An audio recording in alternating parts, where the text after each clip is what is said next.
혼자이고 싶지 않아 cause I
Hey, good evening, everyone.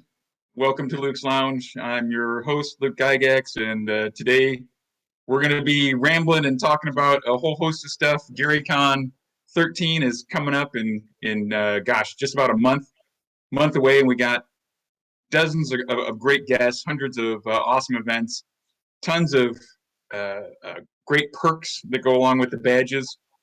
So it's $20 for a badge if you want to go, if you want to come, and a host of stuff that comes from $20 worth of Frog God, virtual Frog God for everybody.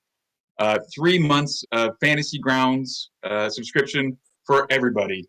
And my module that I wrote with Jeff Talanian called The Trouble at Loch Geneva for GaryCon 12, that will be converted to Fantasy Grounds. So as long as you have access to Fantasy Grounds, which is free, you will be able to use this adventure free, converted in Fantasy Grounds. So you can buy a badge now, start Fantasy Grounds and learn it if you want to. We're doing Fantasy Grounds University stuff, and we're also doing 7 days of Tabletopia, access to Tabletopia, which is a board game DTT with over 1,500 different board games. I think it even has some Animal Adventures from our sponsor, Steamforged Games. So there's just tons of cool stuff. So I just wanted to put that word out there to begin with for everybody. I know pretty much, I think just about everybody here is probably coming to GaryCon if you tuned into Luke's Lounge. But tell your friends, post it up, repost on social media, because we got lots of seats. I think, we have 400 and some odd events. Anything from AD&D to tons of 5th edition, and we haven't even added our Adventures League stuff yet. That's going to be pouring in this week. Some submissions from Jasper's Game Day. We still got a few more things coming in. So we're going to have plenty of events, and I want to fill as many seats as possible, just like at GaryCon. You buy your ticket to GaryCon, you buy your badge to GaryCon. You don't have to buy tickets to anything else. If there's an open seat at a game, you can walk up, sit down, and play. And I know we're in a virtual world, but our great virtual staff is willing to facilitate and assist. If you're looking for a game, I'm sure we can figure out ways to find empty chairs and link you up so that a GM who's there and can run and share their fun with you. So that's my pitch on signing up for GaryCon. So please do so. But tonight, we're just hanging out, chatting. Pandemic is affecting everyone around the world, which is why I started Luke's Lounge. It was a long, long day at work, and I hadn't really talked to anyone outside of the National Guard for a while, and I missed my gamer friends, so I just hopped on Facebook and said, "Who wants to talk and have a beer?" And here we are now doing this semi regularly. I'll try to do it Mondays all the way leading up to GaryCon, as long as life doesn't get in the way. We'll be doing that, but tonight I have a couple friends with me. I think Stephen Radney McFarland is kind of an honorary Luke's Lounge guy here. I think you've made I can't even remember how many you've made. You've made the last several. So it's great to see you again. Joe, Keith, all the way from Australia, is bringing the Australian contingent with us. I've got Lord Gazumba himself, Jay Scott, the Greyhawk, the awesome Greyhawk streamer. And of course, we have Matt Everhart, aka Casey Rift. Rick is joining us as well. Tabletop Santa on TikTok, which I'm still trying to learn. I'm still too embarrassed still too nervous to try a TikTok on my own. I got to take the training wheels off at some point and do that. And then, of course, our community champion himself there, fighting the trolls in the background, Zazu, aka Mike Espinosa. And looking at that background makes me think of the module that we're writing for that one this year. So I kind of have this backwards process where I come up with an art concept, and then I decide to write a module based on the art concept. So I've done this for a number of years. I don't know why, but it's become a thing. So I come up with the artwork, and I'm like, how am I going to make a module that fits this artwork? So my brother Ernie and I were kind of brainstorming what should we do for Gary Con 13.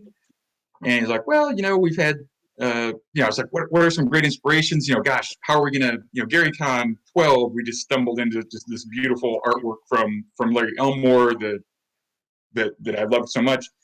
Gary Con 11 is perhaps my favorite.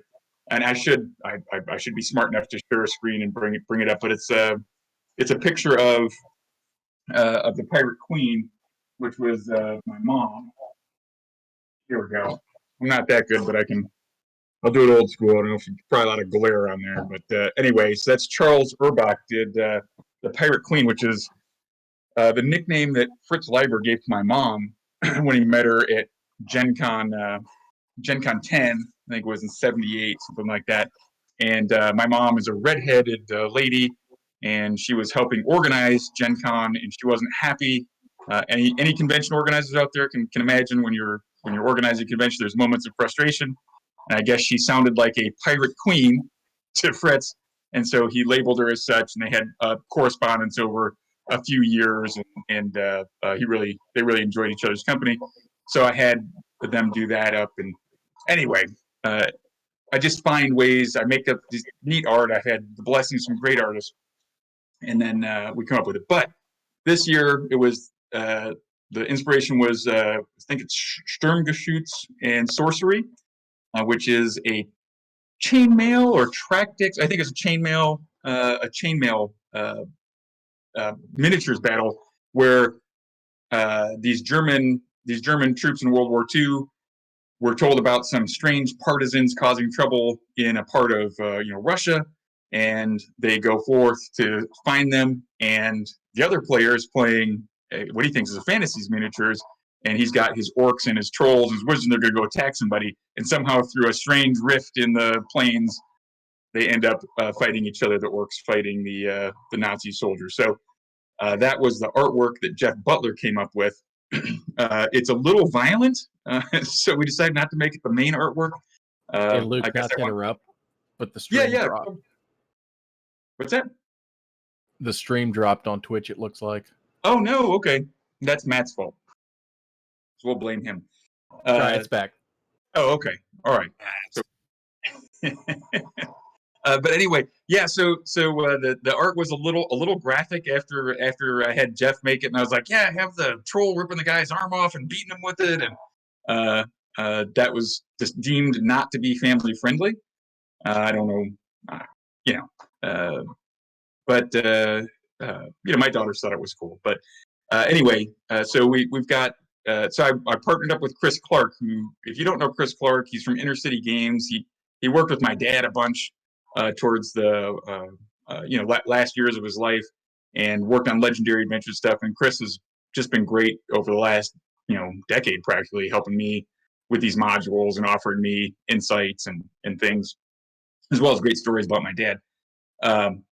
But we came up with a really cool idea, and we've been drafting it. And sure enough, you're going to be the party is going to end up chasing someone through a rift and ending up at Wewelsburg Castle in Germany and facing a branch of the Nazis called the Karateka. Over here. Nazis called yeah, mute that. Hey, there's Stefano. All right, so that'll be a lot of fun. Oh, hey! Hey, there he is. Oh my God, this was so difficult to figure this out. I signed up for Discord. Yeah, all right. We got. Right? See, we even got Stefano to say. Yeah, I hear you. Me?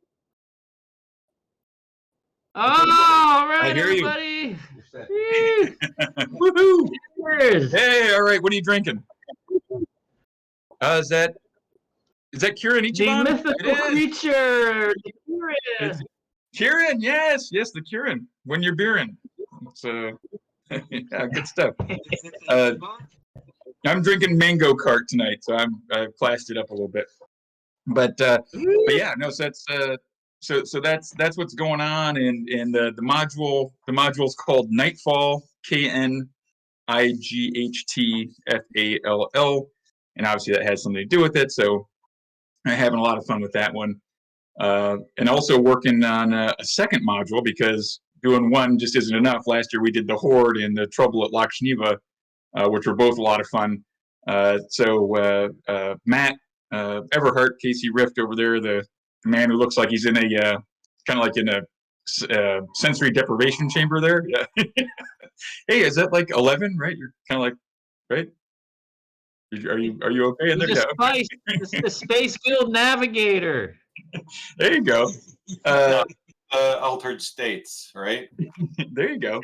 Yeah, so we're working on one that it was a pretty cool idea, and we kind of bounced off, and it's going through revisions here, and it's getting a little closer to GaryCon. So we gotta turn. I gotta crank down the tension on there and get it wrapped up. But it takes place in the city of Shantufi in the Blighted Lands, and it's basically a good old I drew that map. I drew the map. You did draw the map for that, which that was a great favor. That's a cool story. I think I asked you to draw the maps of for the sewers and for Gygax magazine, right? You drew Gygax magazine, yeah. That's right. For number 2, you drew a portion of the city there on that, and then for BL2 for the centerfold. Centerfold. Yeah, it was Gygax magazine centerfold. Very exciting stuff. The city of Shintupi. It's very exciting. But no, that was beautiful. And then you drew the map of the underground, the undersea, the canop, the sewers underneath. The sewers. And then you can build the sewers with my sewer sets. Yeah. That's right. Yeah, that's right. So we did the sewers in kind of it either has a little ditch on one side, and then it's got 5 feet you can walk on, or it's got the ditch in the middle. It's the wider version. Yeah, that's still my favorite adventure. If anyone has not played that, they should get it, and then you can build it out with Dwarven Forge, and it's a lot of good shit.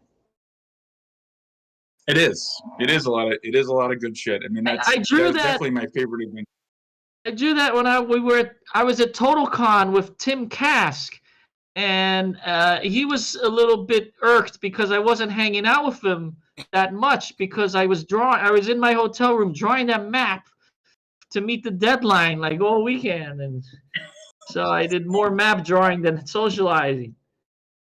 I know. The sacrifices I do for you, Luke. You see the sacrifices. I know. You're a good buddy. I didn't really appreciate the amount of time that it would take.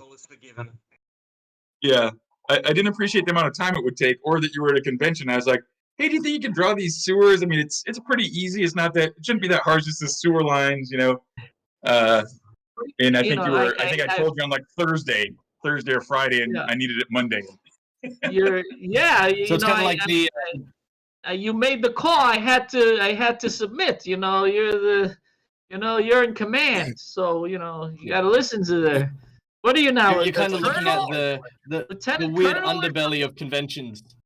Like you see Luke going there and saying, "Listen, Stefan, I need something from you. A small favor." Yes, Don Gygax. What do you need? I'm gonna do it for you, Luke. But one day, I'm gonna ask you for a favor. Remember that, Stefano, be quiet, my son. Listen, you do this favor for me now, and perhaps in the future, I will owe you a favor. That's right. Yeah, that's exactly how it went. It's a lot of fun.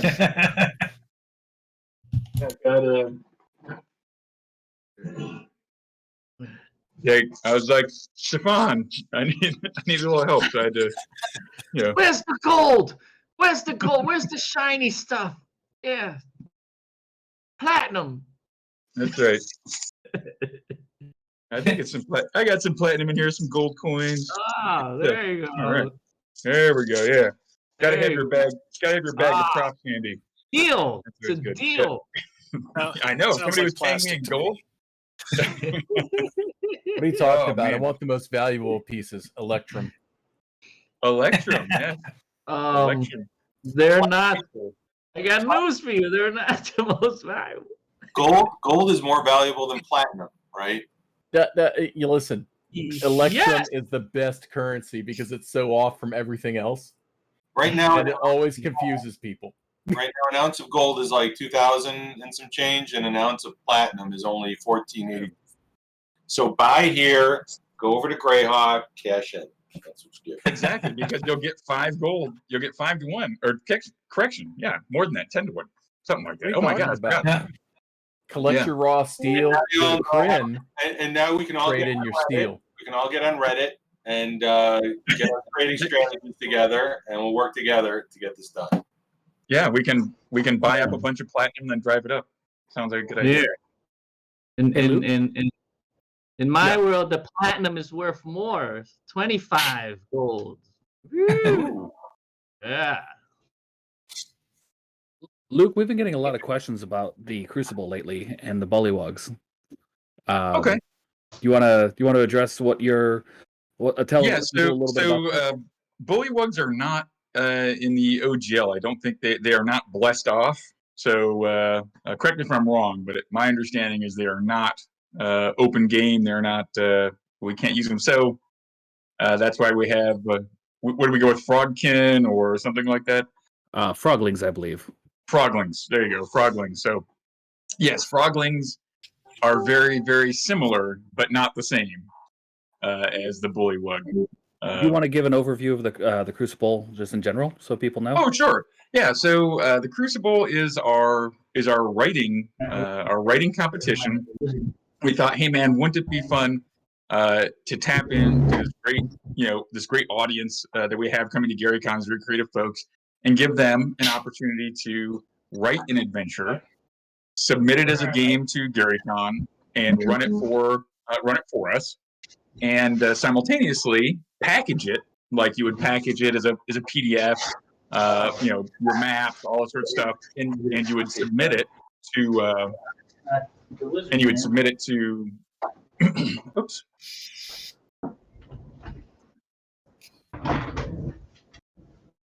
Luke, you just got muted there. You muted yourself, Luke. All right, who caused silence? That's right. I apologize. I had to take care of something.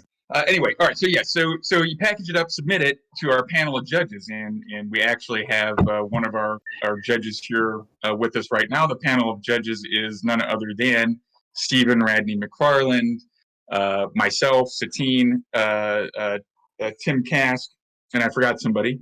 I don't know. Chris Clark, who I just talked about just earlier. That's why I'd forgotten about him. And I invited him. Why is Clark not here? That's why I forgot him. And Chris Clark. So you got your panel of 5 judges, and we'll be looking at the modules, looking at aesthetics, storyline, development. And there's a bullywug. And so we got prizes. We got fabulous prizes. The best first prize will get a trophy, $100, and a gold badge to GaryCon, as well as, I believe, some sort of grand muckety muck subscription to World Anvil, which Matt will give me the correct information on.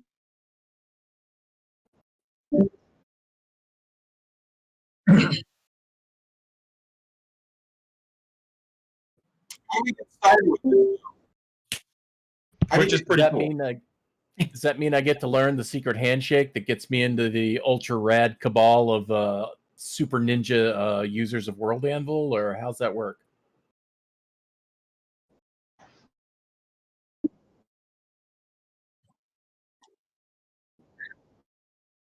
How do you get started with this stuff? Where do you go click on something? Do your thing. Where do we go? Good question. The rules are on the GaryCon website in a news post, and then there's a link to it. So if you go to the GaryCon website, click on news, it'll talk about our the rules and how to submit and all that sort of stuff. You can also find links to the rules in every one of our socials. There's too many to go through a list of. There you go. I found it. I put it in text chat. Outstanding. I don't know all that technical stuff. I just promote it and come up with some of the ideas and steal some of the good ideas and promote them from the many, many folks who contribute and make GaryCon possible. Because I'm telling you, it is a team effort, and doing a virtual convention is a different animal than doing a physical convention.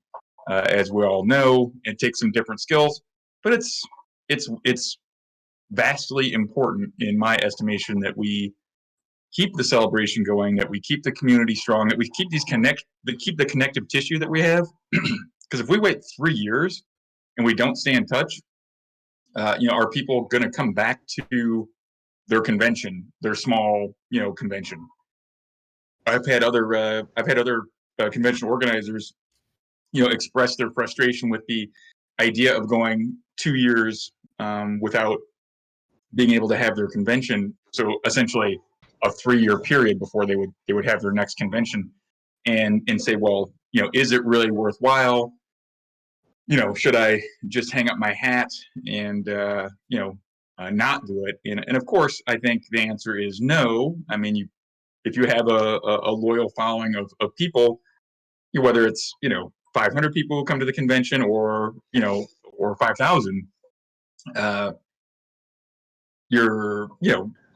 these people are kind of counting on you to hold this event, which has become something important for a lot of those people. Some percentage of those folks, this is their vacation for the year. This is what they look forward to, and the joy that you create by organizing the convention, by being a volunteer at the convention, by being the guy who runs 40 hours of gaming at the convention. That's all a huge contribution to what is our community. So keep it strong, keep it going. Gosh, I've said this before, I really feel for the vendors and artists, those guys who make their living really by going to these conventions and selling, demoing their stuff and selling it. The bigger companies are probably going to be okay. They probably have an established audience. They have sophisticated, e-commerce and things of that nature. And no, that's not true. They're still suffering, right? Okay. Even your larger companies are still suffering because we don't get to go touch it and make the impulse buy, right? I'm guilty as the next guy. I have tons of stuff that, you get dice, cool pieces of artwork, etc. That's the case. So, but yeah, anyway, sorry, I'm getting off. That's the Crucible. So the Crucible Matt has great gifts, and I wrote the story hook for that, and it involves the disappearance of a man from a town that you went to go get a key from, and he was carried off by strange frog-like creatures that sound somewhat like bullywugs, but clearly are not bullywugs. They're froglings, and he was carried off to a swamp, to an old abandoned temple, and now you must find him and bring him back and bring the key back, so you can get the key and take it back to your masters and complete your task. But why was he kidnapped? What's going on at that temple? What is that key? I don't know, but you're going to tell me, and we're going to evaluate it and see who comes up with the most interesting storyline and packages it the best way and has the most potential to have some good fun. And that'll be our winner. And back on that subject about people, cons who've reached out to you. You have this group of virtual guys who kind of have, I'm not going to say they're experts, but I heard they vaguely have an idea of how to handle stuff. I'm pretty sure if you mention something to them, they might be happy to, accept some reach out and helping out with their events.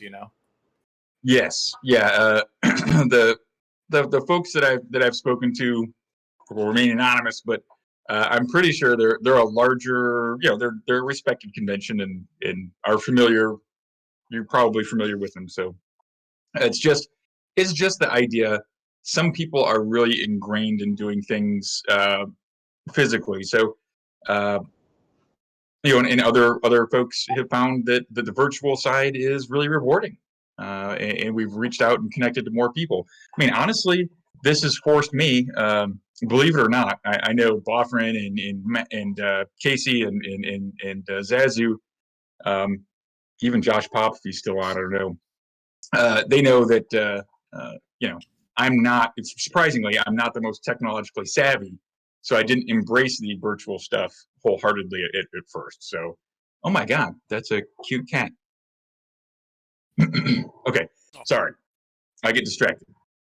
But yeah, so I've had to embrace this at least, to some degree. And honestly, it's really fun doing little stuff like Luke's Lounge or getting to do podcasts and whatnot. And I've gotten to meet some more people. More folks know about GaryCon and things that I'm doing. So it's been that's the silver lining of this whole thing. But when it's over with, Stefan and I are going to go to Italy and go to Lucca and do some stuff, right, Stefano? Yeah. Oh yeah, Luca! I know. I think in 2020 I was supposed to go to Hawaii Con. I think I was going to do D&D in a castle in England and then go to Lucca or something like that. And instead, I just worked a lot of hours responding to emergencies, and that's about it. Yeah. We gotta do it double next time. Like, that's take right. it to another level. That's right. We'll definitely. So I think it'll be, I don't know. I hate to rain on people, be a storm cloud or cast a gray, rain on people's parades and stuff. But I don't know. I mean, I think the earliest we're going to see anything happen is maybe fall, but perhaps as late as the new is 2022 before we're going to see larger size gatherings. I mean, I hope that we get to see a Gen Con, but that's maybe a bridge too far this year. I don't know. Does anyone have any? I mean, this is my guess. I'm not particularly informed in this area. Is anybody monitoring that a little bit more closely, or have any new news?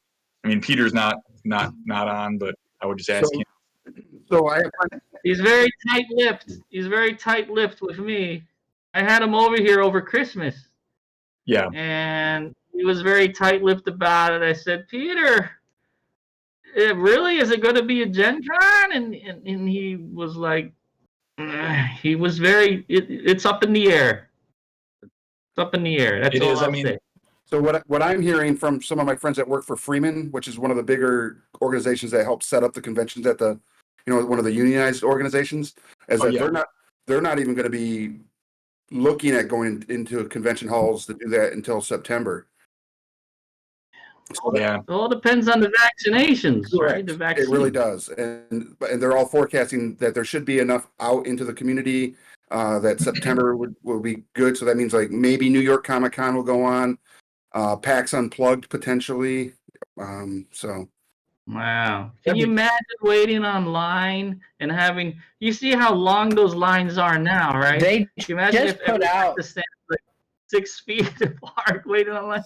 The thing will be like 20 blocks long. Yeah. Wow. So, Chantel, you wanted to say something? Yeah. I was just gonna say, Gen Con just put out a survey about having the con. I'll see if I can find a link for it. Okay. Yeah, I mean, it's and what's the size? What's the size going to be now? I'm super optimistic. I was like, we're going to do GaryCon. We're going to do it in March of 2021. It's going to be awesome. And of course, we're not anywhere close to being in a position to do that. So, maybe we can do Gen Con. If we can't, maybe we can pull together a small gathering in Lake Geneva in the fall in September. If that doesn't work, maybe we hit Gamehole Con. If that doesn't work, then we're probably into 2022, and that's okay. We will persevere, right? And we will get together. I think it's just a matter of when that we're gonna get back together. But hopefully we'll see.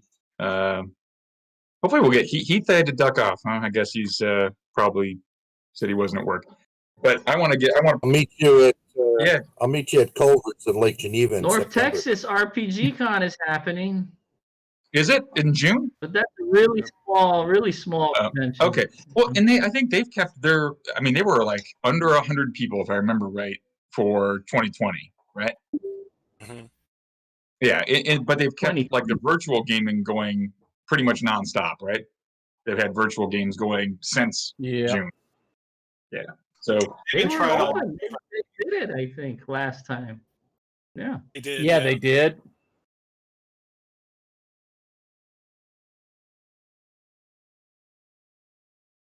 yeah, and you know what? I understand that. I mean, you sign a contract, there's consequences when you sign that, and unless there's a COVID clause, you're kind of stuck, right? So I understand it. I mean, I've been fortunate that for the most part, the Grand Geneva has been a good partner and allowed us to, push our contracts off and that sort of stuff. So we're pretty blessed in that regard. Well, they're hoping that you will sit there and continue to scratch their back in the continuum that is the monetary train that is the property that is Gary Con here. Well, if you think about it, Lake Geneva is a town of about 6,000 people, and their stock and trade in summertime, they probably double or even more than that in population, right? But in March, there's not really reliable snow for skiing or that, so it's kind of like a dead time. So we bring in 2,500, 3,000 people into the town, spending money for 5 days. That's not a bad thing. So yeah, GaryCon is a big shot in the arm. It's a big boost to the town of Lake Geneva, and so they want to see that continue. Because if GaryCon were to go away, I don't know what would fill that in March, right? Reliably. Probably not a big list. The town should pay you, Luke. That's true. Actually, that's a good idea. And there's two things to go see there too. There's the Dungeon Hobby Shop is doing something, and you got the museum thing that opened up, last year, and yeah. So since I guess this is a thing. I guess it's a credit to the passion that everyone who comes to GaryCon brings. That we've seen GaryCon grow, and so many people who love it and pour their hearts into it. But we've also seen 330 Center Street, which is the place where I grew up, my first home, and where D&D was written. That is, now it's got its own like Instagram site, like the home of D&D or something like that. You can rent it out and play games there, and they have the door that says War Games entrance or whatever that my dad wrote on the basement door and that sort of stuff. And that's the thing, and it's being preserved. We've got Justin Lamasso over doing the Dungeon Hobby Shop or whatever, TSR Museum or whatever he's calling it, over at 723 William Street, which was the first headquarters of TSR and where the first Dungeon Hobby Shop was. And Jeff Leeson is kind of managing it. My brother will run games and things over there. So it's really nice that's being preserved. Now, the Sheridan Street place is just a wreck, from what I understand. I don't know. Is anyone local in Lake Geneva? No, I don't think anyone local is on. But Mike, you're pretty close. But what? Oh, okay. Sorry, Mark, you're on. Sorry, you're so dark over there. It's hard to see you. So, have they done anything on Sheridan Springs, or is that just kind of like a partially used building? Is there anything going on there? I mean, I don't think so. Not a clue. Okay. Well, Sheridan Springs was the big, when TSR was doing well, that was the place. And I think it's kind of underutilized warehousing kind of space now. I mean, a couple of years ago, you could still wander through the old TSR offices and no one had occupied it in all those years. And of course, the one on Broad in Maine, where the big fancy Dungeon Hobby Shop with the cool sign that we're familiar with, that is, gosh, is that still it was a Kilwin's Chocolate. I'm dating myself. Kilwin's Chocolate was there, 25 years ago? Still Kilwin's Chocolate? All right. Yay. I think it's an ice cream. Dude, they opened up a Kilwin's in my downtown area now, so I don't have to go all the way to wow. Okay. All right. So Kilwin's is expanding. All right. So yeah, that's still there. But I remember I would help Ernie at 723 William Street. I'd work for an hour, and I think he'd give me $2 or something like that, so I could go buy a can of Pringles and a soda pop or something cool like that. That was awesome. I could walk across the street. Those are good memories of stocking shelves or whatever, getting $2. I think $2 an hour was minimum wage, so that's what he was paying me since he was managing it. I was like, 7, so he didn't have to pay me at all. He was just watching me. But yeah, that's cool. So, Oh, what else is going on? Yeah, yes, prices have gone up. It's I'm not a kid anymore. Let's see, what other cool stuff do we got going on for GaryCon? Talked about the modules. One of the guys from the Fantasy Grounds College, founder Laren, is running a build a character in 5th edition D&D on Fantasy Grounds, in case people are curious and haven't taken a chance to sit there to learn how to do that in the lead up to the con here. Yeah, so that's probably something we should push out, in that I'm not really there's a lot of things to keep your finger on the pulse of, is when we're doing train ups and the Fantasy Ground University, 101s, because it's wonderful. I mean, it's really cool to have 3 months of Fantasy Grounds, plenty of time to get comfortable with it, to know what you're doing to run your game using Fantasy Grounds, and they give you some guided tours through there is helpful, because, like I said, I have disadvantage on all my technology roles, so I have to struggle. As evidenced, you're not earlier that bad, today. Luke. You're not Well, that as bad. evidenced earlier, you listen to people, and you do your best to implement, and you ask questions. So you are actually pretty easy to help, relatively speaking. Let's keep a bunch of geniuses around you. At least you don't have the cat filter stuck on. That would be a lot more fun. Is that a Gex? That's a Warfare of Gexmore shirt? Oh man, that's very stylish. Very stylish. I heard you talking about me before, and I had to duck off. I was wearing the virtual GaryCon shirt, and I felt like I needed to go and break this out of the display. Oh yes, yeah, because that's from a while ago, right? Yes, it is. I haven't received the one from the latest one, but I had to have it sent to Kevin, because international shipping would have cost me 3 kidneys. Now, I don't know about you, but I don't have 3 kidneys, and they do tend to ask questions when you turn up with 3 kidneys to pay for any sort of shipping. So Kevin's looking at my twin from Wisconsin's looking after that at the moment. Yes, yeah, that's right. You guys actually, yeah, there is a resemblance there when you're both wearing the hat and that sort of stuff. It's eerie. Yeah, and what I've been doing on the weekends. For GaryCon 9, he wore a shirt, a hat, and put a little name badge on it that said "G'day, I'm Heath," and got me into a lot of trouble with a lot of people. I received a lot of 3 a.m. messages through Messenger going, "Are you here? And you didn't tell me. Where are you? I want to know right now." And 3 a.m. going, "What?" And then found out Kevin was having a bit of fun with everyone. So on the weekends leading up during this month, one of the things I've been doing is taking a couple hours out of my days during the weekend, and just letting people know that I've been available in the help desk to help you out if you're having issues with Discord, Fantasy Grounds, or whatever stuff you're having issues with online that I can help you out with. Oh. So just keep that in mind in the leading up to GaryCon and up through that. But basically, I'm giving up parts of my weekend.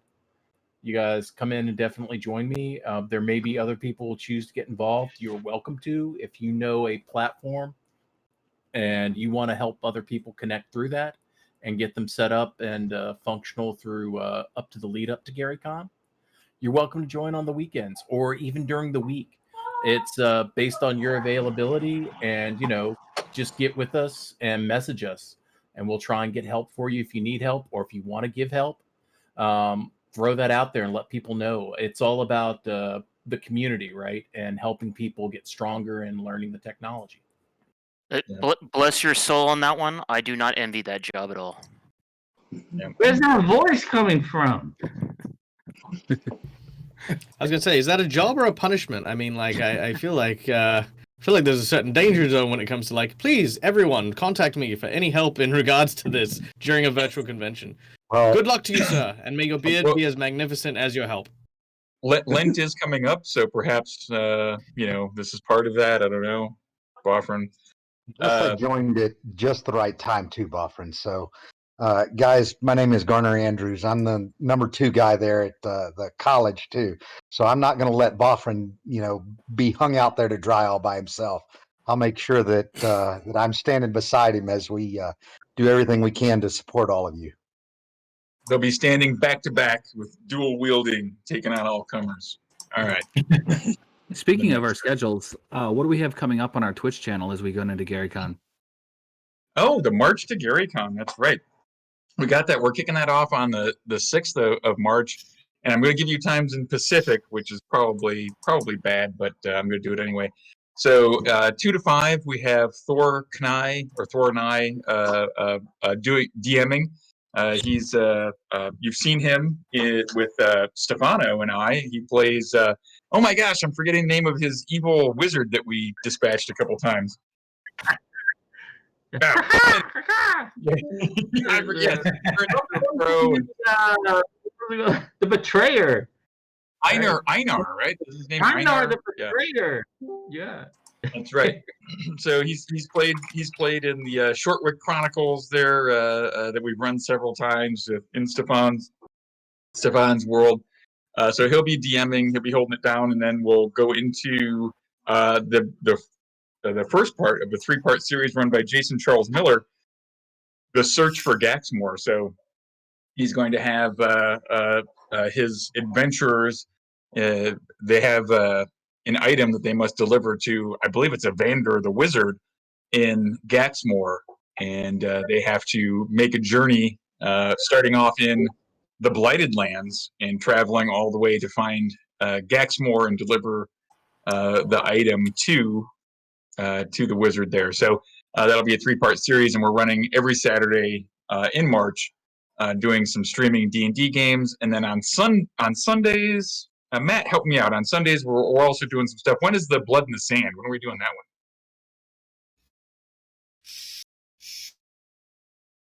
Casey. Helps if I unmute. We are still working on a schedule for that. We're trying to get the teams together right now for it at the moment. We're looking for 4 or 5 teams. But it's going to be either Saturday on a separate channel, one of the other channels, or on Sunday. Yet to be TBD. Yet to be confirmed. And then we'll be doing. We're going to do a game on Sunday, right? We're going to a Sunday of GaryCon. Sunday the convention. You are, yes. You are batting cleanup. You're batting cleanup for the entire convention. You are the last. Yep. With so you Peter gotta get a home run. And Alyssa Teague and it's another David Baxter, Legion M, and you're all going to die horribly. It's going to be a horrible. So Stefano's getting tired of running the same team, so he's going to crush us all into paste. And it's going to be a lot of blood and gore. The Greyhawkers should get a team together. That's true. I don't know what's with Greyhawk. I heard something about Greyhawk at GaryCon, but I'm not sure what that is. Yeah. I have an update. If there was only somebody here who knew what was going on. 24-hour coverage over 4 days. I got one opening. That's it. 24 hours coverage, 4 days of GaryCon, all Greyhawk, all the time. It's going to be crazy. The finesse is getting freaky. It's going to be, it's going to be crazy. I mean, gosh, they're pulling in a whole bunch of people to stream, a bunch of great folks, and even kind of, I think, converting some non-Greyhawkers into Greyhawk, and that may, as Chris Solo is jumping in and was filling a slot or two, and from what he told me, he was actually pretty interested in Grey. He thought it was he hadn't explored it before, and he's like, wow, there's a whole lot of information on Greyhawk. This looks like a cool place. He and I talked today, and he's got his title. He's got his event submitted, and he'll be streaming Thursday night from 9 to 12 Central. So he's like the prime event for the Thursday night. It's excellent. So we're trying to really open up the community to more and more people involved. He's excited about it. Right. Yeah, that's how you keep it. Yeah, go ahead. So for people who are new to Greyhawk and have no idea about about Greyhawk, do you have any recommended sources that they could go to maybe start out in a way, or some type of on-ramp for the newer folks out there? Like he called Luke, right? No, from like my Twitch channel. Just kidding. You know, I mean, that is an on-ramp, right? Yeah, like, it is. Seriously. So, no, that's resourced. legit. That's totally legit because you're going to see people talking about it and they're going to see their passion and love of it. And that's going to intrigue you, right? And they're also probably going to be able to point you to resources. The Greyhawk online stuff, you got, Grow Dog, and there's lots of blogs and written stuff. But, I think a lot of people identify with seeing people talk about it. Look at what Critical Role did for drawing a new audience, right? Pretty successful. On Cannon Fire, there is basically like a tour of the Flanness type of thing, which is it's like a bunch of postcards. So if you're looking to start playing in there, and then the Cannon Fire Discord, it's got some of the Greyhawk authors, and you can get on there, and people won't gatekeep on you, and if they do, someone like myself will descend upon them quickly. Yeah. And we're running 2 talk shows a week now. We have our Wednesday night Legends and Lore, and that's got Anna Meyer and her great maps, and Mike Bridges and his fantastic, blog Greyhawkery, and that's other connections. And then you got Carlos running a game, multiple games. Blue Box, you got a ton of content out there. So it's just growing, and it really all started. The growth really all started at GaryCon last year. I've said this multiple times, and we had to put that together in 2 weeks. That was a fun time last year. Having a little bit more time. That was amazing. And that's really a testament to all you guys. Really, all I want to say is thank you to a lot of the people who are here right now for making that possible. And you're seeing the ripple effect of all that passion and love that you guys harnessed. So I didn't mean to cut you off, Boffrin, or I think Stephen might have wanted to say something too. No, I was just saying I had a great time on that show talking about my days running the Living Greyhawk campaign way back then, getting a lot of stuff off my chest. So it's a great show, and it's a lot of fun. Yeah, I was going to ask, community resources, that'd be a great thing to link out on the stream chat here, and, maybe have a list of, so that way, people who are newer to Greyhawk can maybe get into an intro game in some flavor, form, or another, right? That may be something that's worthwhile in doing, is offering some sort of new, intro to Greyhawk, kind of get your feet wet kind of thing, where people can play, and then you can turn them on to various resources and push them in the right direction. I don't know. That's a lot of work. I don't know if there's a lot of, material reward in that, other than expanding your audience and keeping it going. Bringing in fresh blood is important.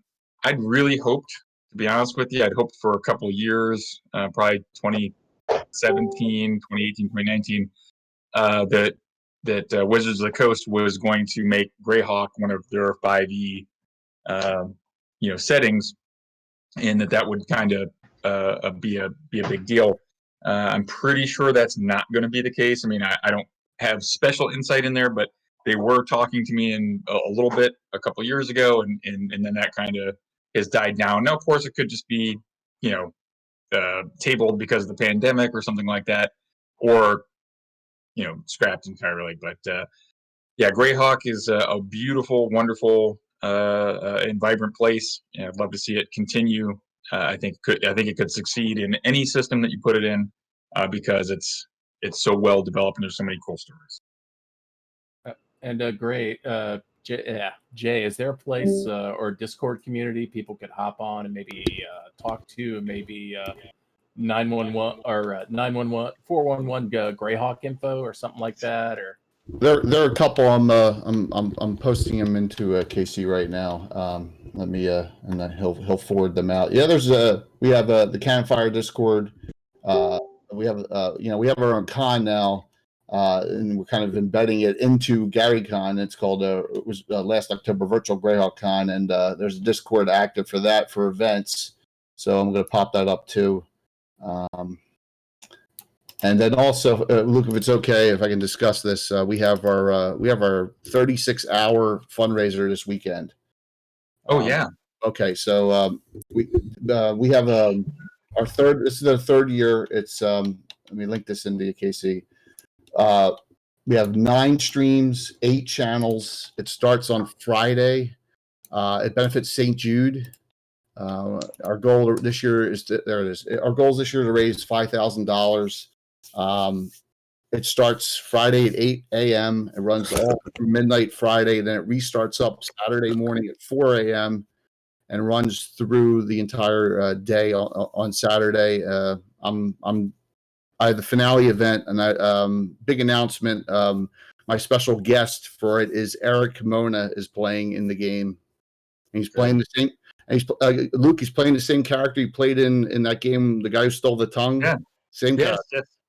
Yeah, he's playing Venarium Vord again. So yeah, looking forward to that. So hopefully, our goal is to raise $5,000 this year. So yeah, sadly, I'm not participating simply because I have drill weekend. I'm a National Guardsman, and I'm unavailable that weekend to be able to play. Otherwise, I'd be supporting.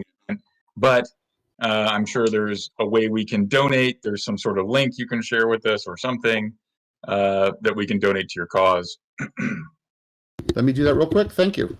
Yeah, please. I mean, that's St. Jude's. It's children. That's like taking care of kids, right? I mean, it's they children's hospital stuff. I mean, come on, you can't go wrong with supporting that. And, gamers are good people, and sure, many of us have had some challenges with the pandemic. Others are working harder, and getting overtime or whatever it is. So, if you're fortunate enough to be able to have that capability, and you can contribute to, St. Jude's or Extra Life during Gary Con or Wounded Warrior program, go for it. Wounded Warrior Project. Sorry about that. Give. I think that's important to be able to do when you can do it. Of course, if you are worried about paying the bills day to day for yourself, then obviously that's more important, and don't worry about it. You'll catch up later, right? There's nothing wrong with that as well. There's been plenty of times where I was struggling to get by, so I understand, and everyone should. What else we got going on? So Rick, I haven't looked at the TikTok, man. Tell me what's going on. Tell me what's going on TikTok. So for everybody that's here, if you don't already know, Luke has joined TikTok, so you can go follow him. He hasn't put anything up on his personal account yet, but we are fingers crossed, hoping that we'll get some sort of dance soon.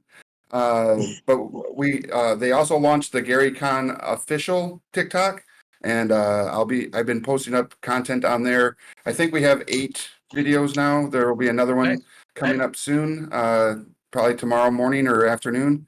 And it's been fun. I just got access to a lot of the art assets to start showing off some more content that is very Gary Con specific. It's mainly just been awareness content being put up so far. But if you're on the platform, go give it a follow. If you're not, you should be. It's the D&D community on there is hilarious, and we're trying to get them over to join us in March. So that'll be a lot of fun. Yeah, there's a guy who takes well-known songs and changes the lyrics to be about D&D stuff, and I can't remember the gentleman's name, but he's really talented and funny. It's Arcane Anthems. His name is Mike. I can't remember his last name, but if you give me a minute, I'll tell you. Yeah, hilarious. It was good stuff. I happened to stumble upon that as one of the very early videos, and I was like, oh yeah, this guy's awesome. And I was like, yeah, I'm going to follow this dude, and said, you're really talented. And he responded. And so he's very active, and it seems like a nice guy, Yeah, there's 2 of them that kind of do that. Arcane Anthems does it, and another one named It's Denko. Mikey Mason. Let's see. Arcane Anthem is named Wes. Luke, in the Twitch chat, someone it was the best game ever. There are others that are on the platform that do parody music as well, which is hilarious. Oh yeah. Yep. Let's see if I can find. While you're doing that, it looks like Antipodian had something coming up from the Twitch chat. Oh yeah, in the Twitch chat, Ballantyne 9K says he wants to see Luke doing Vogue on Twitch. On Twitch, on TikTok. Oh, we all want to see that. Accomplish that right now. If somebody do that holding a couple of D&D books. There you go. I like that. That might be the way to go. I'm just hoping I could find this guy. I'll be darned if I can figure out who it was. Instead of Vogue, it would be Rogue. And one is called Dankles, and the other is Arcane Anthems. Those are the two that I follow. Yeah, Dinkles is the guy. Dinkles is the guy. I found his stuff really, really entertaining. Yeah, he's amazing. I think he lives in North Carolina. He's a good kid. Yeah, no, he was very, very, and he's got 1 million of them. I don't know how he's killing it. Yeah, he's really good. So yeah, there's some. We did a little number as well. We did one with Pat Benatar for that thing, right? Yeah, we weren't quite as talented. Dinkles does a better job. Rule breakers. That was around with me. We got robbed. We got robbed. I'm still mad at that. That was yeah. What was that competition? Because we got robbed. I mean, we should definitely protest outside their headquarters. Season 2. We got to go season 2. We got to win it. You know, you guys are saying such great stuff, and the problem is I'm still stuck on come on, Rogue. Let the backstab come in from behind. I'm just lyrics are just popping into my head now. This is terrible. Thanks, guys. Well, there you go. So you're gonna have to. Let's see your TikTok. I want to see you with you can just wear a ski mask or whatever, the big hat and the glasses and the beard. That does it well enough. Yeah, get his big fuzzy Russian hat and he can do the. Yes, you can do it. Carlos. And you can rogue instead of vogue. Yeah, I saw Carlos. How's it going, man? Hey, good, man. How about yourself, Luke? I'm getting by.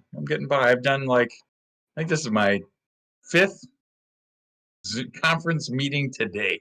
Oh my goodness. It's been a very busy day. Goodness. I feel like I've been living at it lately too. Well, thank you for the invite. Yeah, no, of course. I mean, I absolutely enjoy being able to connect with everybody, and it's cool to like I said, we can't go to the bar at the convention and chat about stuff, right? So here we are, and we got this, and that's all right because I get to see people from all over the world, right? And not only all over the United States, but all over the world. And gosh, it was really a nice thing. A gentleman named Roz, I forgot his last name, reached out from XIII in Germany and wanted to partner with Gary Kahn. And he had Skip. He was a friend. He knew Skip Williams somehow, and so Skip and I did a panel for their convention. Fortunately, they speak English pretty well because my German is not so good.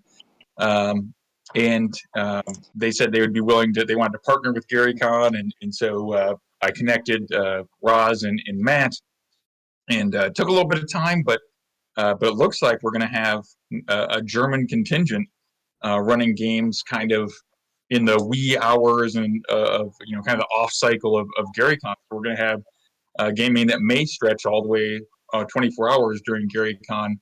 And hopefully our Australian contingent here can put together a couple games, and we will have gaming on at least 3 content. And the Netherlands will also be participating. All right. See, this is good stuff. Awesome. Yeah, great. Thank you, Jeremy. And somebody was asking me, "Hey, can we run games in Spanish?" And I'm like, "Yes, you can. There's no reason not to run games in Spanish. Lots of people speak Spanish. Why not? Not only in the United States, but around the globe. Let's bring everybody in. There's no reason we can't do this. D&D is good for people no matter what language. It is. I just want to say, I put a link to one of the Gary Kahn TikTok videos in the lounge chat if you want to go check it out. Oh, cool. Yeah. Go if you have a TikTok. Go follow Gary Kahn. We can just so you know, the Dungeon Masters is how I see a lot of you as Dungeon Masters in that video. Luke, I'm just looking at the right now at the Discord list of people here. It's like it looks like my Facebook friends list. I've got so many people here that are friends of mine. It's great to see you guys all. Yeah, this is really nice. This honestly, it's refreshing because I get to, harass several people, hear stories. There's a few new faces, and that's awesome to get to meet some new people too. But it's kind of making up for not being able to gather in Lake Geneva or see people in Indianapolis or Madison or I haven't made it to a Texas yet because they keep doing it in June. That's always just like the worst time of the year because it's lots of annual trainings going on, so it's hard to get there. But they're great dudes, and I mean I want to get to a North Texas here sooner rather than later. Although I've been saying that for I don't know like 7 years or something, and I haven't made it yet. I'm gonna say that's one of the great things about having a GaryCon community Discord here, is that this is a community that we can have this going. We don't have to wait for the con to sit there and enjoy each other's company, and that's a great thing and something that is definitely everyone's welcome to join and make sure you're a part of the GaryCon Discord. There you go. That's a good pitch for the GaryCon Discord. I tried to get my friend Gene Drevenstedt to come to this today. And I thought we'd set it up. I was texting him beforehand. Drev and I we've known each other since I think we were 19. Since our birthdays are like 3 days apart, and we met in Aschaffenburg, Germany, when we were both in the army as kids. We'd gotten back from Desert Storm, and fellow gamers introduced us or whatever. And we still talk today. And video conferencing has helped bring us together. And we even played some D&D a couple weekends ago with a bunch of other people that we met in Germany as teenagers and enjoyed that. So yes, this is a really wonderful resource that we're able to tap into. I guess it was like probably 2008 when everybody jumped on Facebook. Was that about right? And we could text each other essentially, through that, message each other and connect that way and share some of our stories. And this is a kind of maybe a similar step forward where we get to share in real time and game in real time and do some neat stuff. So, in fact, some of the premium events that we're going to do for GaryCon are more of a seminar style where I want people to be able to dial into a Zoom and be able to interact with a panel or whatever the case may be, and then get something cool out of it. Whether hey, we're going to pick one or two people and they get some nifty, signed swag, or I think probably one of my favorite things that's happening is Alyssa Fadden has been kind enough to agree to do to paint a miniature in like a 3-hour seminar and then give the mini to one of the attendees, and she's just so talented that I think that's neat. So it just keeps our. I think Alyssa is on right now, at least watching on Twitch. What? No way. Yeah. Yep. Yeah, she All is. right. I see her nick over there. Yeah. Well, good thing we need to have like a showdown between her and Tom Tullis because their online relationship is brilliant. So I'd love to see some sort of seminar with Tom and Alyssa on. I think that would be incredibly. It would be a great banter. That could be. I think that's called Celebrity Deathmatch. We just have to get. Yeah. I was gonna say. I think we need to make that happen. We got to get them little claymation versions and yeah, that could be. Alyssa is one of those people like Stefan that really irritate me in that when they were giving out talents at the beginning of time, they got in line like too many times. You're only allowed to be able to paint or sculpt or make maps, or you can't do all of them at once, Stefan. That's not fair to the rest of us, okay?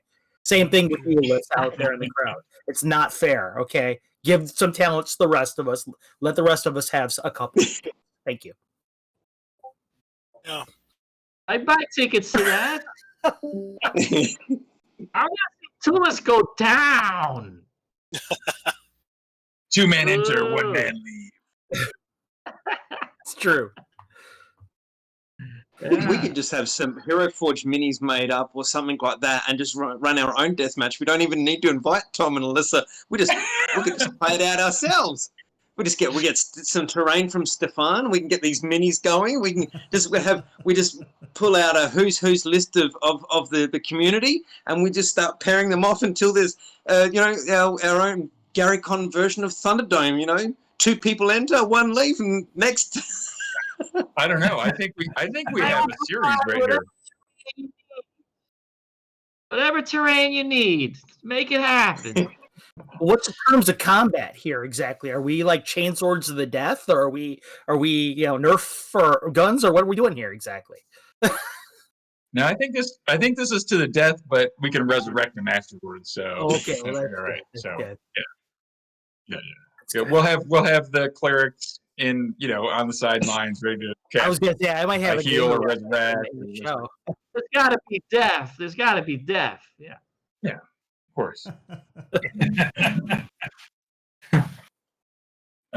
What is that line? Never bet against Sicilians when death is on the line, or something like that. Yeah, that's about almost exactly. Inconceivable.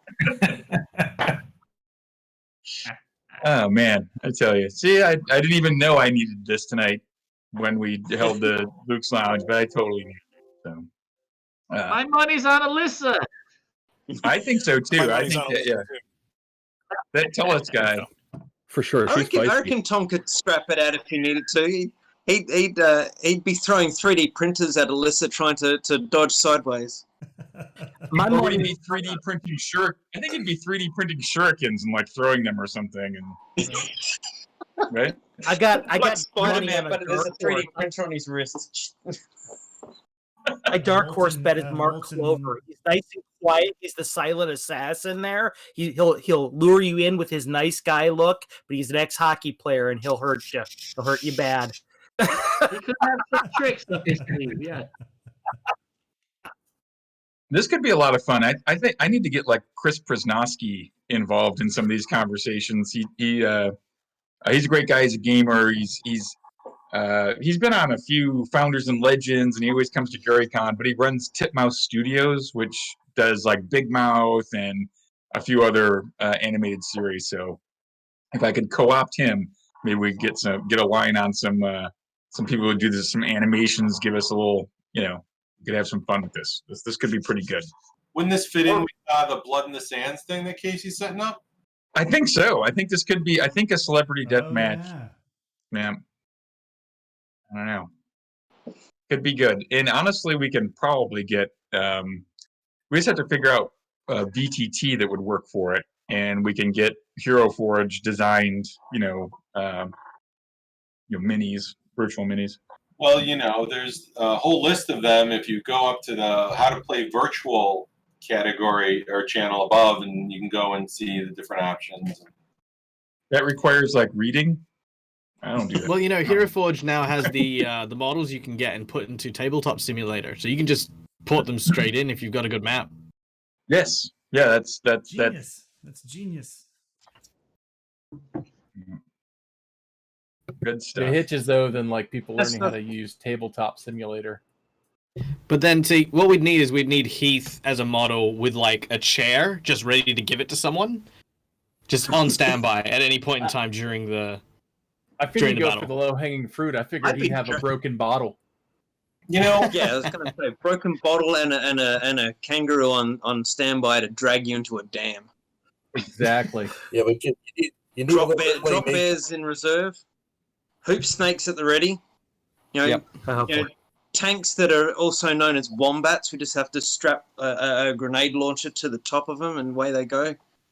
Oh yeah, I'm flashing back, Luke. Or I'm flashing back. Nice. Yeah. You could be mounted on a spider. Michael, am I giving away all our plot devices for our stream? You are. You're selling all our country secrets. I mean, look, either we're Australian and we have this army and arsenal of Aussie-based and Aussie-themed military, or we're Russian actors. Pick one, mate, okay? I can't keep up both of this dichotomous thing, right? Either I come from Russia and we have Soviet Union telling people, yes, we have magic things, drop bears, fall from tree. Yeah, perfect, we have these. Or, I am sorry. No, you can be both. But the question is, do you guys suffer a weakness to armed emus conflicts, or how's that work? Oh, don't get us started on emus. We've lost 2 wars to emus. Okay? With the great. Hey, that's your fault. That's in your neck of the woods, Michael. That's Western Australia. Western Australia, the Great Emu War. We lost a war with emus, and that was on Western Australia. Okay, look. In our defense, we didn't lose to the emus. We lost to the shipping cost of bullets to Australia. That's where we lost out, okay, mate? Right? We literally just, yeah, okay. And plus, they're big-ass birds, okay? They're big, angry-ass birds. If, people say, like, oh, did you know that the dinosaurs are closely related to the avian species you find around the world? Yeah, no shit. Come to Australia. Have a look at the bloody emu. It's a velociraptor. Right? It's in disguise. It's not even a good disguise. It's just you guys are pretty serious about that, considering you put emus on your actual coat of arms. I mean, yeah, the Australian coat of arms has an emu. Actually, fun. Yeah, and you know what? A lot of people say Australia is one of the only places you'll find that eat the animals that are on their heraldry. That's not like a brag, but that's a necessity. We have to. We have no choice. If we don't get them, they'll get us. That's just how it is. Let's not even mention the stats. Let's not even stats. Man. Let's not even mention the cassowary. If you think you want to upgrade, if you want to supersize your emu, take an emu and put a great jolly big bloody stone thing on its head, and then have at you. Yep. And literally, there you go YouTube this, actually. This is a fun Australian fact for people who want to YouTube it. Go look up Cassowary Ruins Beach Picnic, right? Like, that's just the funniest thing. Like, just this cassowary walks up to this couple's blanket, sits down, and it's like, yeah, this is mine. What are you going to do about it? And that's it. You can't do anything about it. I was in Australia. Like right? Petted a kangaroo.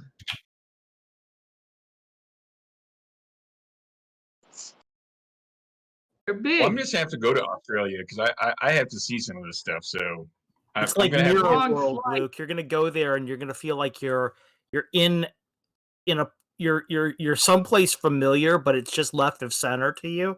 It's just a little bit strange. I have funny not over there. And besides, when they start eating shrikes and lions, which are also on their coat of arms, then I'll be really impressed. Yeah, hey Carlos, do you see any lions in the wild in Australia? Yeah, thank you. Yeah, exactly. But I do still see shrikes, so you guys haven't your Air Force is lacking, clearly. But they're evil. They're evil. I went to Perth for the Blazing Swan. That's the Burning Man Festival in Perth. Oh man, that was Blazing awesome. Swan. I was invited by the Church of Belligerents. I ran a game in their black church. Everyone died, and then we went to a bar, and they have a gutter. You guys know there's a gutter at the bottom of the bar where you sit. And I was like, what's up with that? Like, can we just go to the bathroom? Is that, I mean, They said, well, no, it's for spitting, right? It's an old time bar there they have. So it's a spittoon. But depending how drunk you are, other things have happened. I don't know. Okay, sure. Or a vomitorium is like. Sure, there are drunk Australians that have used that. Yeah, we're a tasteful bloody country. Okay, we're very considerate, right, of our international guests. Great. We built a grate for you. You've got to watch Australia. I loved it. Amazing place. I found out when I was there, Australians like to put beetroot on their hamburgers, and that was a shock when I bit into it. Uh-huh. Look, that's just some of us. I can't speak for that. I can't. Beetroot on a hamburger for me is a pass as well. Yeah, pineapple. It has happened, but yeah, pass. It's worse than a pineapple. Yeah, it was shocking. So is Vegemite still a thing, or is that like from the 80s? Now gone. No, Vegemite's still a thing. And you know what? Vegemite is delicious, but and I'm gonna let you all in on a secret. We don't tell people how much Vegemite is the right amount. It's like going to Japan and telling people about wasabi. It's really just funny when people try to use Vegemite like it's peanut butter, and they're just like, yeah, there you go. And we're just sitting there going, wife pulled that stunt on me the first time I had Vegemite. When she came over, the first time she brought a thing of Vegemite with her, and I'm like, oh, let's try some of this, and I'm putting it on there like I'm buttering a piece of toast. Yeah, I haven't had it since. That's a thing that whenever they do a thing on the news about like, hey, let's give Vegemite to someone from international, we kind of set you guys up for failing straight away. We give you a spoon in the jar. Someone gives you a jar and a spoon. What are you going to do? You're going to be polite and you're going to load that bad boy up.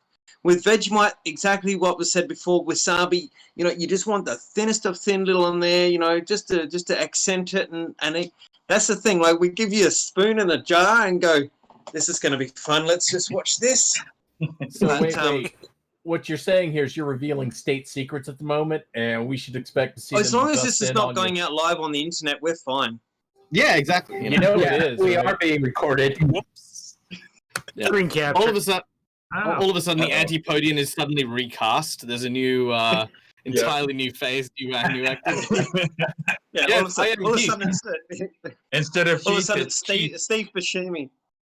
Yeah. Well, I was going to say we've got a doppelganger of you already, mate. So it wouldn't be hard to recast. That's I mean, true. If Kevin Turner goes missing and he suddenly appears, I figure you guys just activate his clone insurance, and you just ignore the memories of him like revealing the stuff, and just coach him before you put the clone in. That's right. We have to get out the pen. Everybody, look at this, and then do the little Men in Black action. Yep. We don't need to know about could you just flashy thing me? No, I've never flashy thinged you. Never, not at all. So, are there any? It's getting. I got on here before I ate dinner, so I'm gonna have to jump off here pretty soon. But are there any questions or anything in chat? I haven't looked at chat or any of that sort of stuff. I'm such a bad person. I actually have one thing to say. Oh, go ahead. Yeah. What's up? I'm not going to be doing the Crucible. Oh no! Shockingly enough, okay. I spent the last month and a half dealing with back issues, and I couldn't sit at my desk until this week. And I'm behind on getting Disco Demolition page set. Yeah. So I have no time at all, unfortunately. That's completely understandable, man. I'm glad your back is feeling better and that you're able to sit it's down. not. It's not. They gave me drugs finally. Oh. Well, yeah, that helps. That helps mask, but yeah, back trouble's no fun. It looks like another surgery's coming, but that's what happens when you break your back in some places. So we will forgive you for not writing the Crucible and wish you a speedy recovery. Into that surgery is not necessary. Drugs good, surgery bad. Yeah, surgery is no fun. No, I've already had it on my neck. So yeah. You had the where they cut through here and do the fusion. Yeah. Yeah, my wife had the same one. That takes a bit to recover from. So yeah. Yeah, and I'm thinking of saving my lower back now. So I'm like, oh no. Yeah. No. Yeah, that's yeah. Yeah. So I'm just going to I'm gonna pass on the Crucible this year. It sounded like fun. I was all stoked, and my back was just acting up way too much. We'll do it. We will do it again next year. Don't sweat it. Yeah, I'll be on it next year. Trust me. I've been all about it, Luke. If you guys would have accepted non-5e stuff, I'd only write. Yeah, I figure next year we'll switch it up every other year and do something that's like a 1E compatible and a 5E or something like that. We'll mix it up. I don't know that we'll do both at the same time because it is a bit of a it's a bit of a commitment to read and evaluate. You may also want to put a page. Chantel likes the idea of switching it up. Yeah, on the submissions, because that so we don't get War and Peace. Yeah. So yeah, 5,000 pages. Well, we did say like a 3-hour adventure. So, I mean, if you're writing more than 45 pages, that's probably too much. Really. Points deducted. I mean, come on. The no castle entertainment products allowed. Got it. Yeah. I mean, let's see. What do we got? Brevity is the soul of wit. You guys are a lot nicer than me. I'd be like, you got to condense it down to a page, and try and give me just enough to work with. Yeah, I'm just trying to find like a good old module that isn't expired. So right, Stephen? Lots of text boxes. Well, yeah, as somebody who has judged a lot of these contests over the years, one of the things I really liked about the Crucible rules is there were a lot of focusing sort of rules in there that would make it easier to judge. And then I was asked to be a judge, and so I was like, yeah, that's it'll be time consuming, but it's not going to be as bad as it could be. Yeah. So this bad boy right here is, G1, kind of a classic module. I think we played it quite a lot. How many pages is G1? Anybody? Eight pages. 22 All pages. right, so it's 8 pages. 8. Whoa. Oh, it's 8 pages, bro. 8 pages. That's all you needed for the entire thing. And much more than 3 hours. That was Right? my first module I ever played in. Yep. Yeah, mine So maybe the big winning tip there is learn to be like Superman. You don't need a whole changing room to get into your costume. You just need a phone booth. Less is more. If you're going to say it's only 8 pages, you have to say back in my day, and we were happy with it. That's right. I'll get off my lawn. Now, those are some dense 8 pages. If you're going to say true. only 8 pages, That's true. you better make sure I didn't say that it was like 4-point font as well. This is my book for the dungeons. Oh yeah. Anne gave this to me, and then here Nice. they put all the dungeons, all those live streams. The notes are all in here. Yes. This awesome. is my version of a module. Look. The last few minutes, if there's no questions, it might be a good idea for people who've got social media or other things that they want to promote. Maybe give people a sec to sit there and get that out for the world population. Heck yeah, why not? Let's do it. So is it Bemis or Bemis? It's Bemis, but I'm friends with mostly all of you on Facebook. My name's Peter Delios, and I do a lot of gaming down here in Boston. And actually, we got Total Con coming up this weekend here.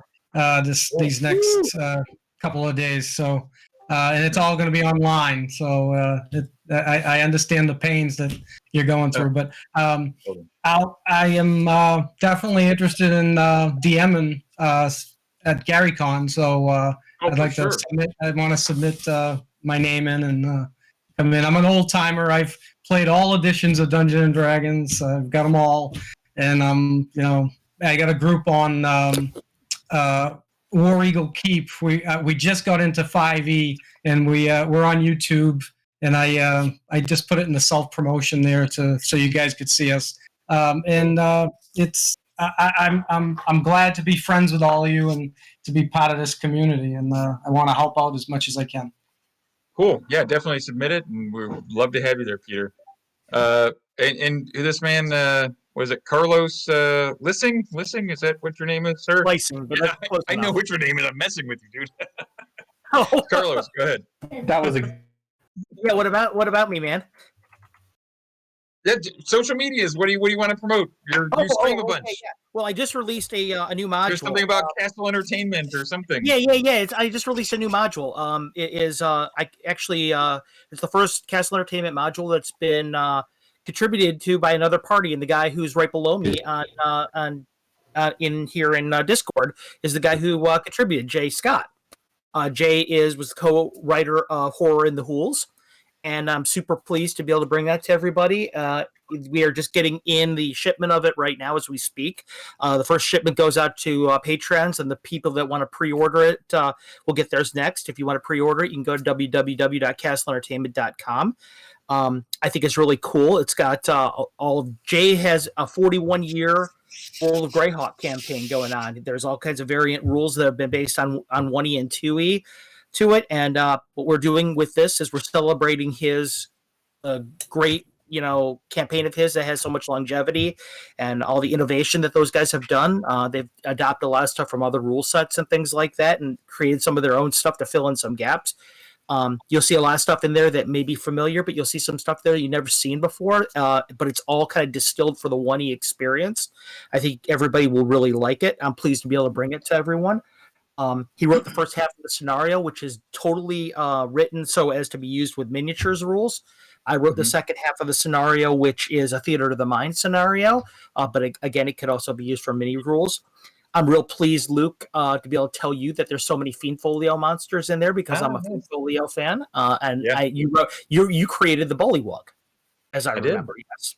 Yeah. The Bullywug is actually the main monster in here. Hey, all right. I love to hear that. So, and Castle Entertainment is CASL Entertainment, and that's also his Twitch, which you can watch him stream on what days? I'm usually on every other Saturday. Every other Saturday. Okay. All right, great.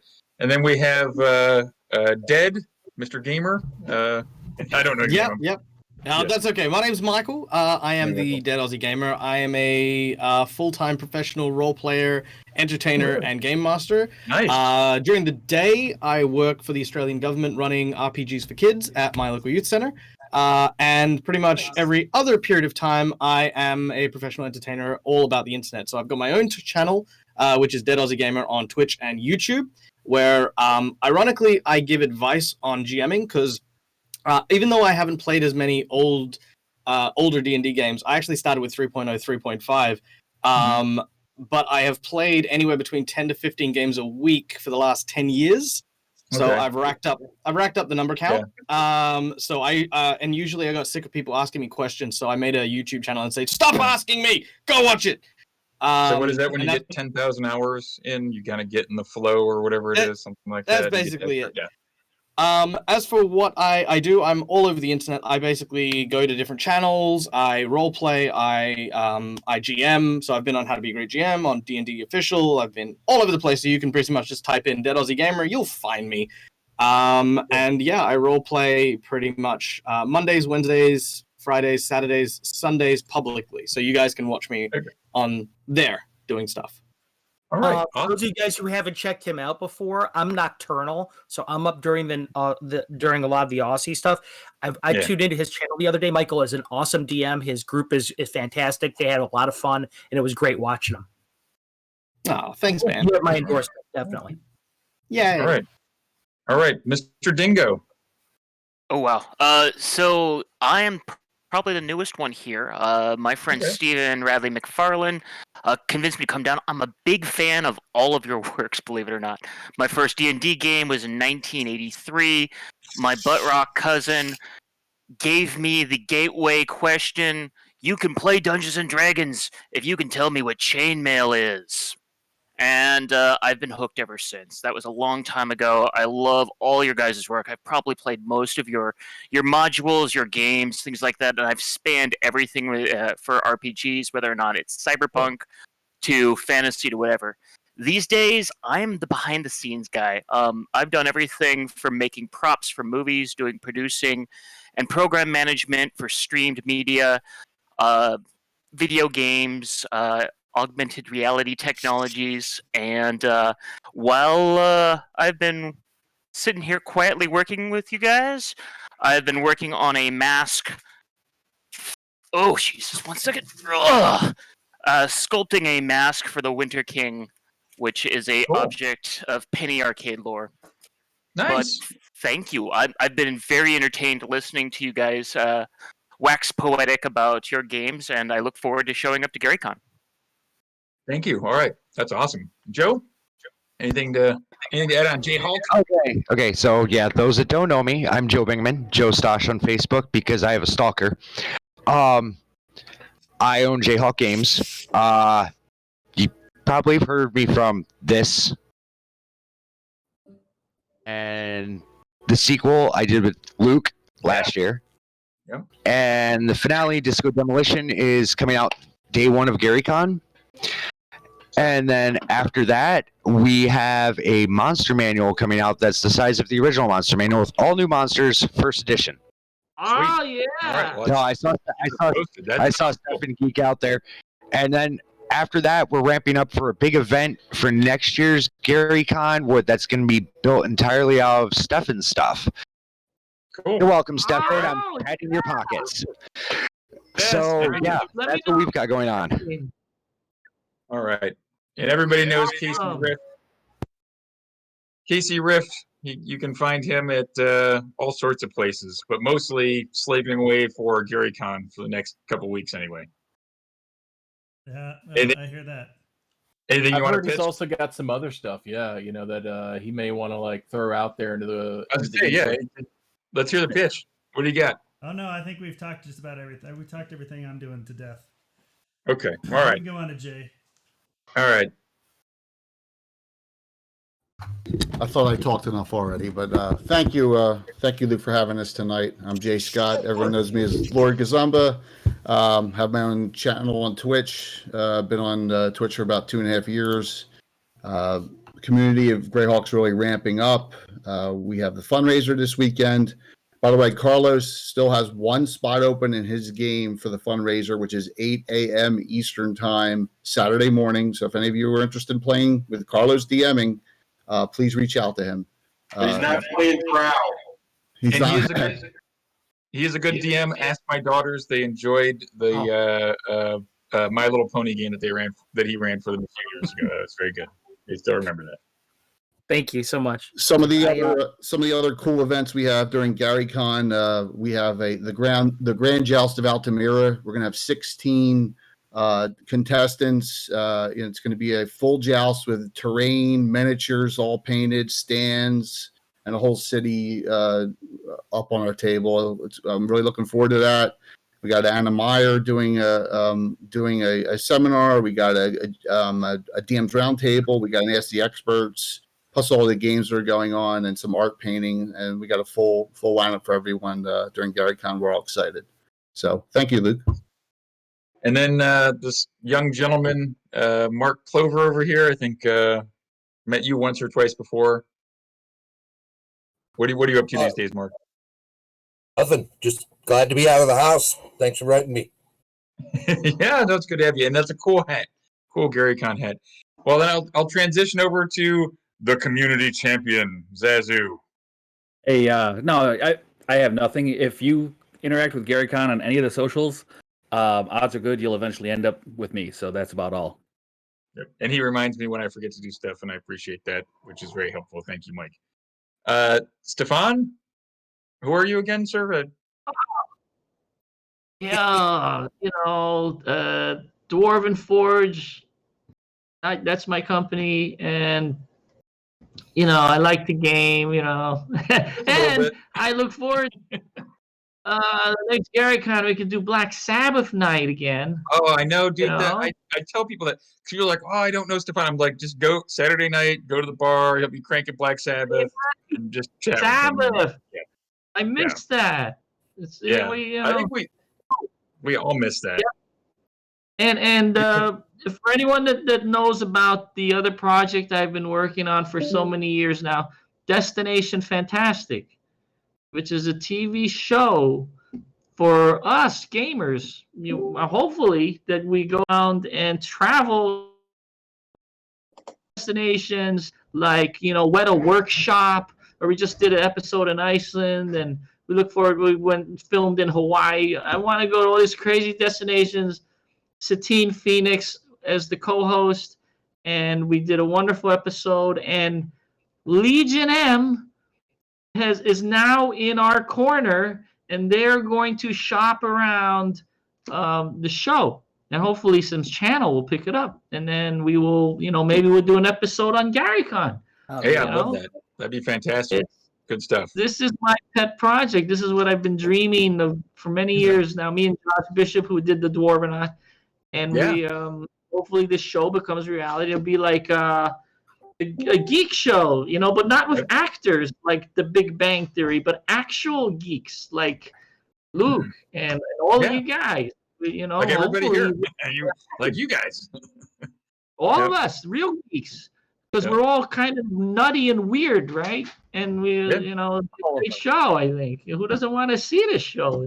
It's like, so we are very, very close now. I had to not say anything for like a whole year. It was driving me crazy. But, speaking of nutty and weird, I think that's a great segue to SRM. Hey, I'm Steven, Radley McFarland, SRM. I'm a professional game designer. I've been doing it for about 20 years. I worked for WotC for 10 years. I worked for Paizo for 10 years. Now I work for myself. So I'm very excited about GaryCon, not only being a judge for the Crucible, but I'm going to be also running a stream using my Delve RPG rules, which is a role-playing game I've been working on for the past 4 years and a little bit more dedicated to it in the last year since I've been a freelancer. And it's going to be called Beyond the Magic Mirror, and it is based, it's an homage to Dungeon Land and Land Beyond the Magic Mirror. And I'm going to be using Vorpal board for this, which is really exciting. It's a tabletop thing that I'm getting set up, where I'm actually going to be running the game with miniatures using Vorpal board, and so I can play with my toys again. I designed the maps, the flip maps and map packs for Paizo, so I'm going to be using some of those and some Dwarven Forge and some other bits and pieces of it as well. So it should be a lot of fun. Well, that's fantastic. Now it sounds really exciting, and what a great segue with Vorpal board to Rick. Is it Anki or Akni, or how do you pronounce your last name? It's Ankney, like ankle and knee. Yeah. Okay. Hi, everybody. So I'm also known as Tabletop Santa. I used to be the program manager and video production manager for Game Trade Media and Previews World for Diamond Comic Distributors and Alliance Game Distributors for a number of years. You may have seen me on Game Trade Media painting miniatures a lot. And speaking of that, I'll be painting up the for GaryCon, hopefully in the lead-in. If I'm not doing it on any of the GaryCon channels, you'll see me doing it on Tabletop Santa's Twitch. But I'll be painting all the epic encounters, the Steamforge miniatures that I'll be using for the sessions I'll be running. Right there, Luke's got it. So I'll be painting those, and I'll be using Vorpal board for not just my painting sessions, but also for some of the gaming I'll be running at GaryCon as well. So shout out to Vorpal board and Steamforged for those wonderful presents. And I actually run the GaryCon TikTok right now. It's been a lot of fun, and so lots of fun. I'll see you guys all there, hopefully, everybody. Yes, absolutely. I keep hearing TikTok. That's the thing, man. You got to get it. You got to get where all the kids are. Wow. Heath, what are you up to? Luke, before we move on, I want to say something. Mark Clover is way too modest over there about saying he's just here and he's got nothing going on. I'm going to speak in his behalf. All right, everybody, go visit the Big Barnyard show. Which goes on 10 a.m. on Central on Mondays and Thursdays. It's a great old school show. He talks about 1E related stuff, various different things. Gives reviews, or he gives talks about different techniques of doing different dungeon mastering things or creating things. And he's got a great Facebook group over there. It's called OK Gronyard. And so if you guys go over there, you'll really like it. I promise. So since he's way too modest, I'm going to give him a shout out. Yeah, okay, Grognard's good stuff. Yep. Yeah.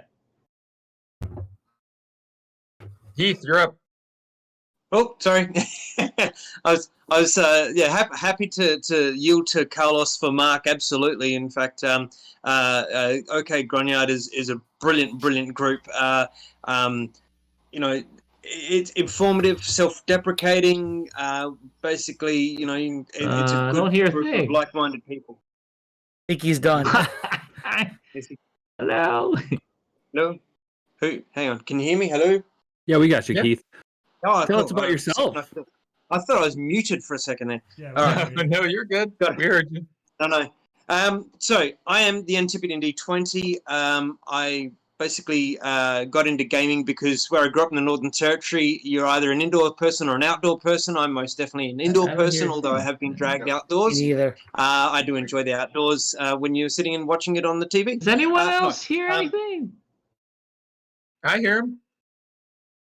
I hear him. He's coming in good. I hear him just fine. Oh. No, yeah, you're good. Maybe. I'm all good. You're good. You're good. Okay, I see. He's on Twitch. On Twitch. If you're worried, mate, just start doing charades. We'll get you. You're fine. Just promote yourself visually. Interpretive dance. Very good. Nice stuff. You're ready for TikTok.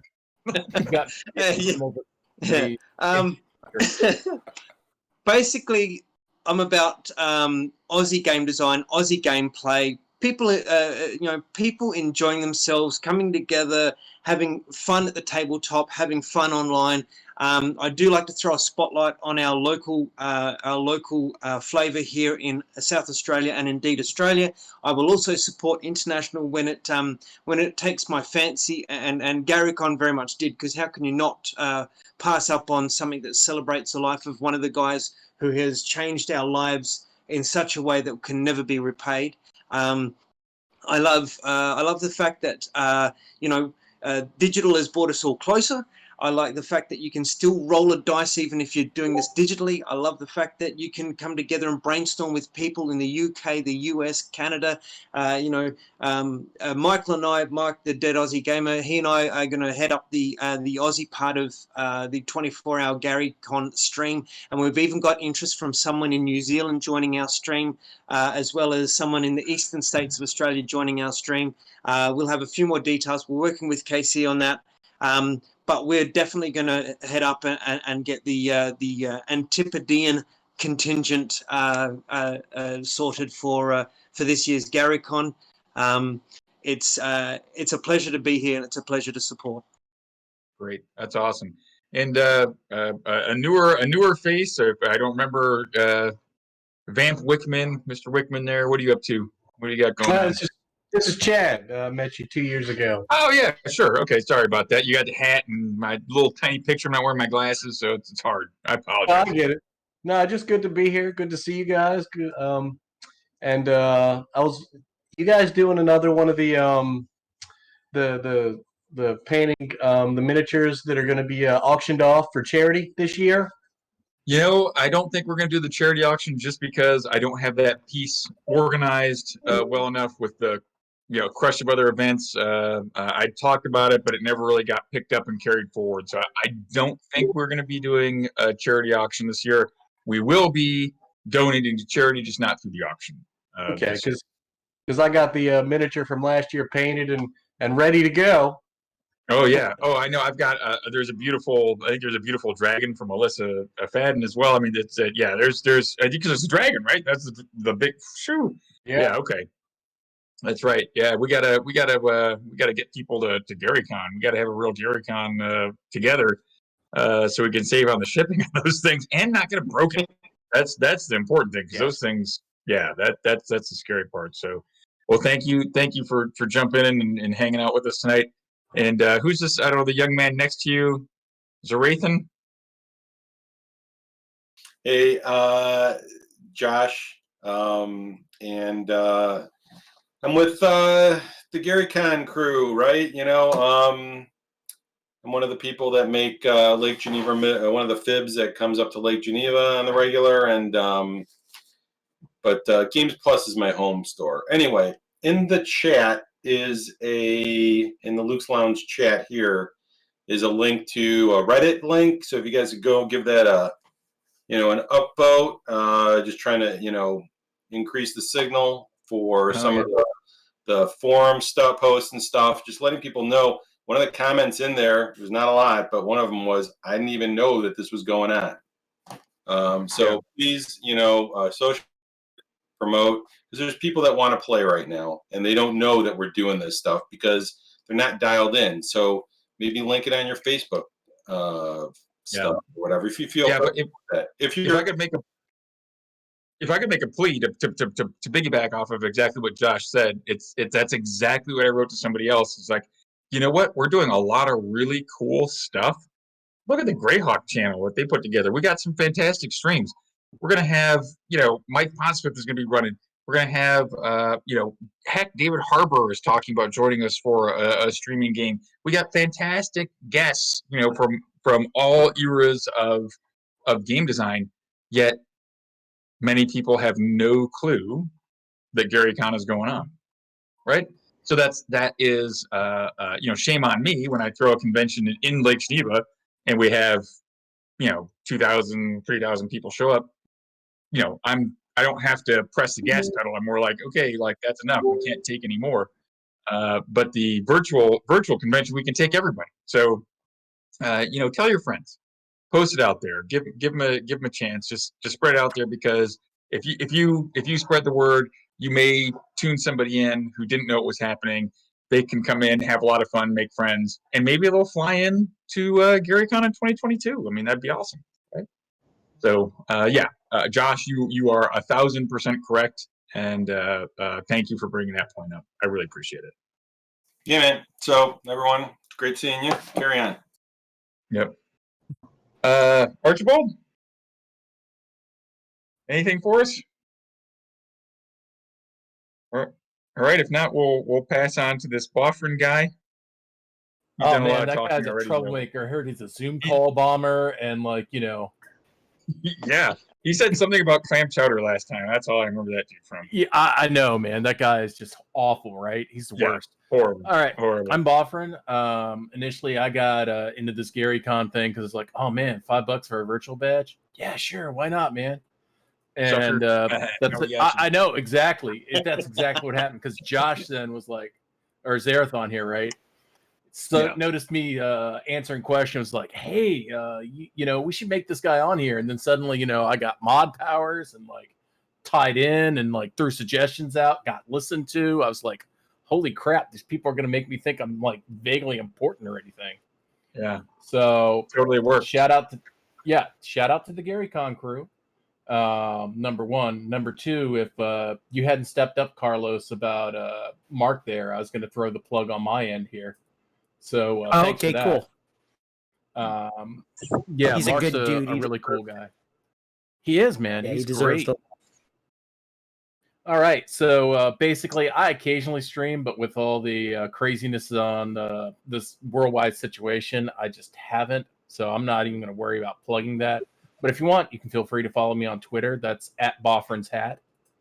I occasionally post up stuff. I try to boost the signal for people who are smaller publishers, let people know about cons, that type of stuff. I'm not anything like anyone important or anyone like these industry luminaries that I'm surrounded by. I'm just a regular schlep.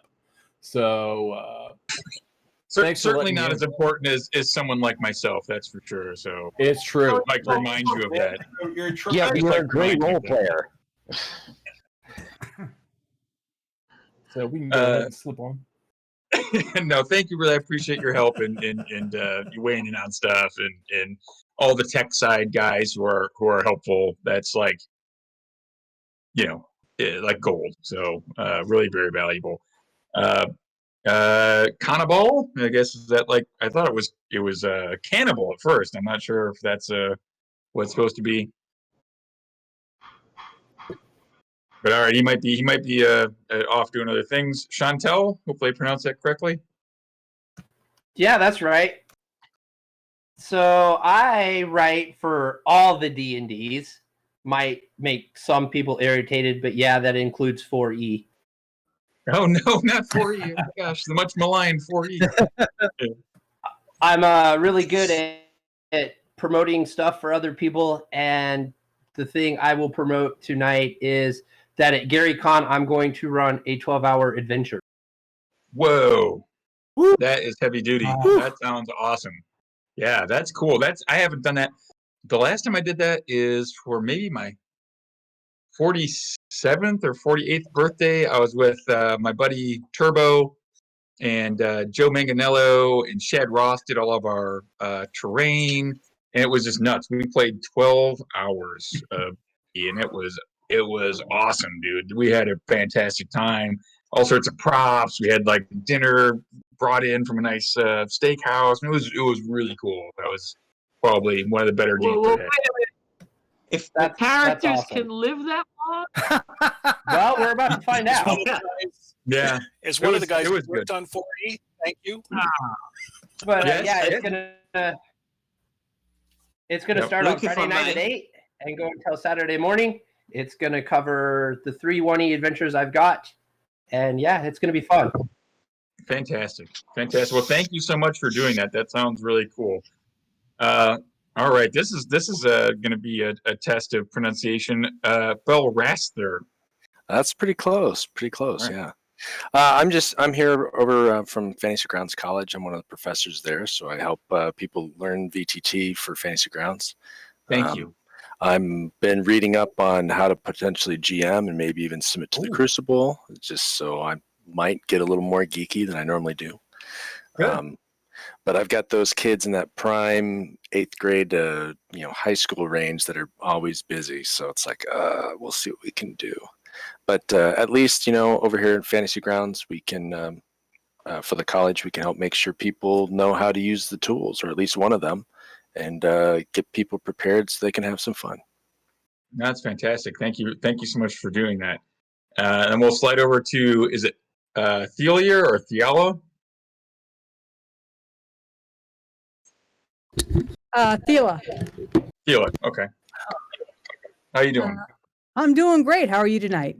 Not too bad. I don't know if you wanted to pitch anything or just throw out your social medias, or if you want to stay anonymous with this rogues gallery might be a better, good advice. I don't know.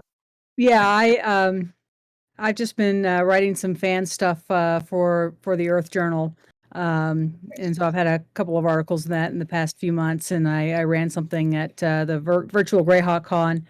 I've got to get off my butt. Yeah, I've got to get off my butt and finish the process for. I do want to run something on the Greyhawk channel for Gary Con. Great. Okay. No, we appreciate it. Everybody who runs an event, who does some, believe me, GMs are the backbone.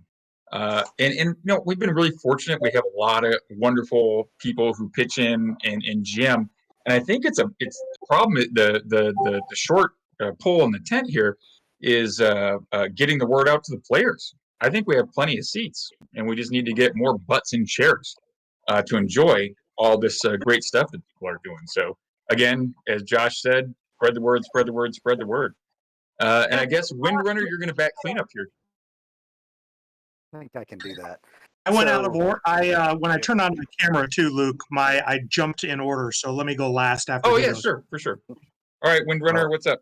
Yeah, so definitely appreciate y'all having me. And Boffrin was the one who sucked me into this, I guess. But I am the head of staff over at the Fantasy Grounds College. And so what we plan on doing, though, is collaborating with you guys both from a social media standpoint as well as from a gaming standpoint, just to support everybody. But we're also trying to get some butts in seats, as you say.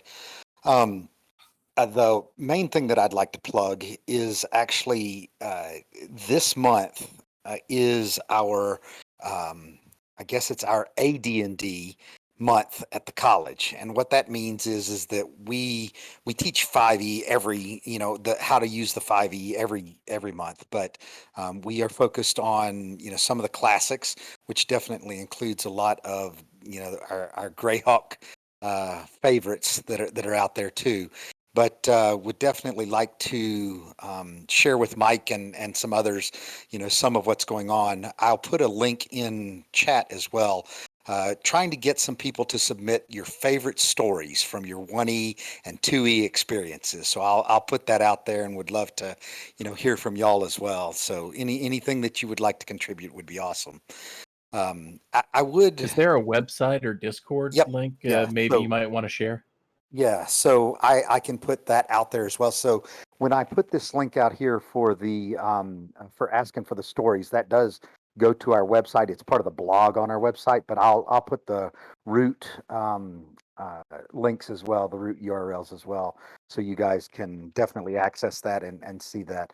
But there have been a number of, I think, very positive things that all of you have been discussing with regards to gaming and what's happened with online gaming and our abilities too. But my story is that my best friend and I started playing back in the late 70s, early 80s, and he went on to be an NCIS agent and is now stationed in Tokyo.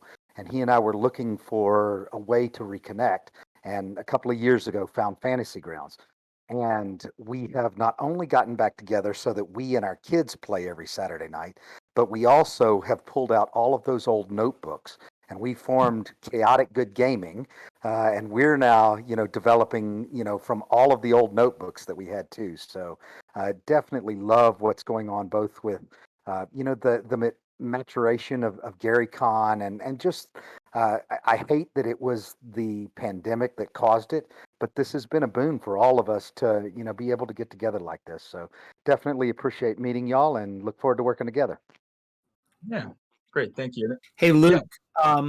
Once again, we have somebody that's way too modest in our Yeah. group here. I'm noticing on Twitch, a lot of people here are interested in Greyhawk, and for Yes. good reason, because it's the greatest setting ever created. But that's another story. And Fiala, who was talking about herself a little earlier, is one of the contributors to the Earth Journal, common contributor over there, and she just released on the last episode, last installment of it, a really cool article on ancient Sewell that I encourage you guys all to read. Really good stuff that I think you guys would really much like. That'd be a great opportunity for Fiala, if you could go ahead and throw a link up in the lounge, so that way we can share that out. It's always great to see things that could be potential on-ramps into Greyhawk, and sometimes people get involved with settings and other systems by the fiction first. I'm sure there's a lot of people who didn't think about Dungeons and Dragons until they read Dragonlance or some of the other books that were out there. Right. I think the article that Carlos is referring to is my Houses of the Sewell Imperium article. That is. Yeah, and that's on Cannon Fire. I can throw the link up to the chat in that. The last article that I had in the Earth Journal was I revisited and kind of updated Gary Gygax's first character, Irag. And I hope I'm saying that right. Mm-hmm. Yeah, Irag. Yeah, so I went through everything that I could find, every interview where he ever talked about the character, every magazine article he ever wrote for the Dragon, everything I could find, every scrap of information I could pick up on that character and put it all together, and that was my last contribution to the Earth Journal. That sounds fantastic. We should definitely take a look at that, for sure. For sure, it was really good stuff. Forgive me for misrepresenting it. That was it. Just stuck in my mind the Sewell article so much. Carlos, I really appreciate the nod. I really do. Yeah, no, the Sewell are really cool too. So they both sound very interesting. And I think we're batting cleanup with Steve, since you jumped out of order there. Yeah, thanks. When I turned my camera on, I popped up about 5, so I batted out of order. I'm just here to learn.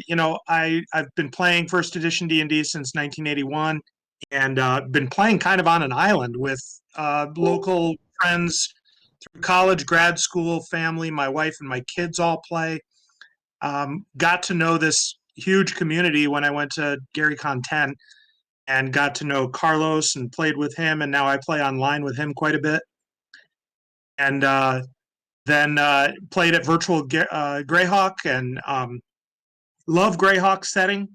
I'm one of the gods that I think is underrepresented is Farlingen, and so I'll be. I wrote an adventure for this year's GaryCon that expands on his story and his backstory and his followers, and the practice of setting up the roadside shrines throughout.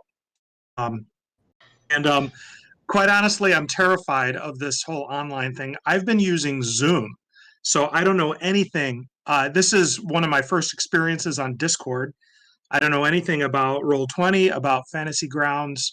So to hear that there's a Fantasy Grounds college, I'm going to probably do a crash course on this. All I know is Zoom, and I set up with Skip. Hey, can I submit my event on Zoom? And he said, sure. But that's what I'm comfortable with. It's going to be a miniatures game. I've got wide angle remote webcams that I can take off a mount and zoom in on the action and then put back on the mount. So I'm trying to create a old school miniature tabletop experience, drawing maps on marker boards and visualizing everything. But I'll be honest, the whole streaming aspect of it and Fantasy Grounds, Roll20, I don't have a clue. So if Zoom is cool, that's what I'm planning on doing. Otherwise, I'm going to be working on one of these platforms every weekend here between now and when GaryCon goes. Minis on GM are great.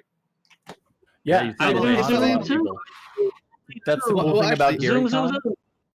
Honest, cool thing about GaryCon, it's not about the platform that you're using. It's about getting together and having these times and building these experiences together. So, no one's going to platform shame you here for however you want to do it. As long as you're getting by on it, we don't have a problem with it. That's cool. It's been working for our group. I was gonna say if I can throw a plug here. As a streamer, one of the things I did when I was starting out and using Fantasy Grounds, it was a very robust bit of software and an expensive one to boot. But Fantasy Grounds College helped me not only with just getting acclimated to Fantasy Grounds, but also adapting it for my stream as well. So it's a very, very wide variety of information you can get from the community, from the admins, from the professors at the Fantasy Grounds College as well. So yeah, if that is an exploration you're looking at, that is an amazing resource to use. But yeah, Zoom is also a fantastic platform. And there's a whiteboard feature as well, so you can actually hand draw your maps and stuff like that, which you can share with your players, and then pointers and clickers and stuff. So you can do a lot with Zoom as well. I'd like to point out that there is Fantasy Grounds and Unity included in the GaryCon badge purchase. Was it 3 months, I believe, of the unlimited version subscription? Yep. Yeah, 3 month subscription. So, and we got the folks who are willing to take the time to help you, kind of acclimate to it, get your feet wet, and learn at least the basics in a session, and that's really valuable. So, gosh, I think I'm just like or like many people, or I shouldn't say, but anyway, for me, I'll just speak for myself. I would be kind of nervous to unroll, showcase using a new virtual tabletop at a convention. But when you have 3 months, it's not like just a week access or so. You got 3 months.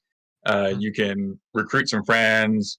You can practice running it with just a close friend or something like that. And you can get your feet under you, run a sample game, and then really be prepared for it. And who knows, you may really enjoy it. So I think I would make that pitch.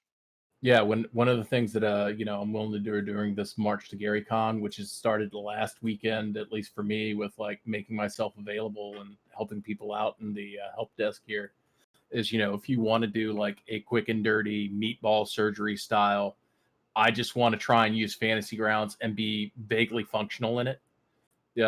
Pretty much the stuff I'll go over with you is rule set agnostic. It means most of this stuff is generally going to transfer over, and the skills that I'll help you get your feet wet on. But the key thing is you're going to have to practice. Sometimes that may mean just taking that time, reaching out, either in the help desk or in your various communities that you have. Get people trying it, and just let them know it's a learning experience. Same thing at the con, right? Let them know you're new to this, and you can get away with a lot, especially with the technology barrier that people are having here. That's a free tip here, straight from the GaryCon stream. Yeah, and one more thing that I should say is during this AD&D month, we have classes all month long that teach you specifically how to play AD&D on the virtual tabletop as well, and we'll do one-offs if you need them or anything like that. It's one of the most helpful communities I've ever been a part of. Yeah, that would speak to a lot of people. Yeah, that's really cool. So thank you guys. Thank you guys for coming. Thank you for the exciting conversation. It's good to get to know lots of you guys. And I'm going to go ahead and say good evening. And we will talk to you. What's that? Nicholas Cattarelli in the background there, raised on D&D. There he is. Yeah, absolutely. Yeah. Is he in the background? I miss him? Yeah, there he is. Oh, there he is. GM Nick. All right. Yeah. Hey, man. How you doing? I haven't talked to you in forever. How's life? Oh, you got you're muted. I don't think I can hear you. To let you know that we're going to be really plugging GaryCon on Raised on D&D through all our socials, Twitter, Instagram, Facebook. We're going to have Derek White, the Geek Preacher. He's going to be my guest at the beginning of March, and we talk about GaryCon. So we're going to reach out to all our listeners, and we've got followers, 1,600 followers. just on social media, and we're listened to we just reached 37 countries on 6 continents, and so we're hoping that those folks will follow us all to GaryCon in March. And so I'm just so excited. I can't wait to be there. Can't wait to play the games. I can't wait to try some more classic modules with some amazing dungeon masters. So thanks for having me, and Peter, thanks for noticing I was hiding out in the back. No problem. It's great. No, that's fantastic. Thanks, guys. So yeah, that's what it's all about. Yeah, and thanks for spreading the word, and tell your friends. Let's all gather up at GaryCon and keep this thing going. And pretty soon, let's all knock on wood, say our prayers, whatever it is, that we're able to gather together again and share that camaraderie in person. But until then, we got Luke's Lounge, we got GaryCons, we got tons of virtual other conventions, and we just keep the community strong. So, all right, everyone, I'm going to sign off. Have a wonderful evening. All right, we'll talk to you soon. Night. Everyone.